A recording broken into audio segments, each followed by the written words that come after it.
Hola a todos y bienvenidos a un nuevo video y vamos a regresar con Mortal Kombat, pero de una manera algo diferente. Vamos a rankear todos los diseños de Scorpio, o al menos la mayoría, porque no conté ni Armageddon ni del The Alliance. Pero bueno, vamos a ver qué tal nos irá. Empecemos con el último diseño. A ver, este... me molesta que no tenga la capucha clásica, que es algo icónico, pero no me pareció malo. Así que lo voy a dejar. Sí, razonable. Bueno, ahora seguimos con el original, el clásico. Sé que se verá feo, lo sé. Pero hay que entender las limitaciones de la época y que es un actor digitalizado.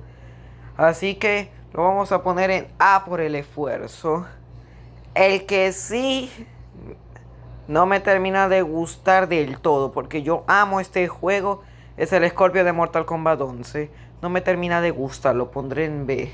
Tal vez es la ausencia de tanto el amarillo, que es algo icónico, se parece al de la película. Si me dijesen que el de la película es Scorpio, yo no me lo creo. Por lo menos este conserva algo de la esencia de Scorpio. Y algo más, no vamos a contar diseños alternativos, el diseño oficial.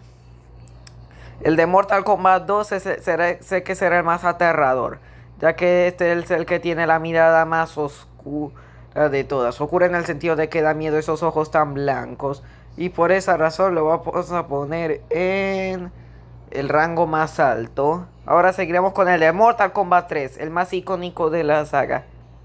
Nah, es obvio por cuál lo voy a poner, ¿verdad? Es que ya es hasta indignante no ponerlo en el rango más alto del diseño de Mortal Kombat 3. Ahora vamos a seguir con Mortal Kombat 4.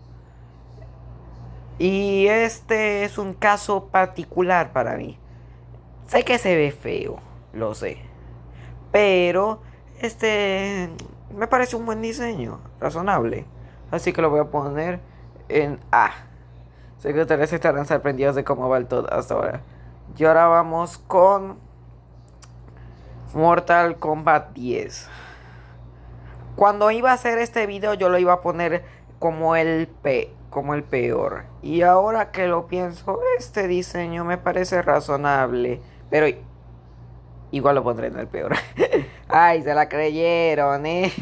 Bueno, ahora vamos con el diseño del Mortal Kombat 9.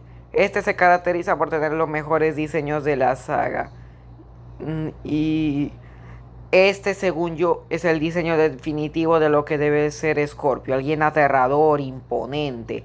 Y por esa razón lo vamos a poner en el rango más alto. Este video me costó mucho hacerlo, créanme, buscar tantas fotos y esas cosas. Pero bueno, espero que lo hayan disfrutado tanto como yo. Y gracias por ver y nos veremos en el siguiente video. Bye bye.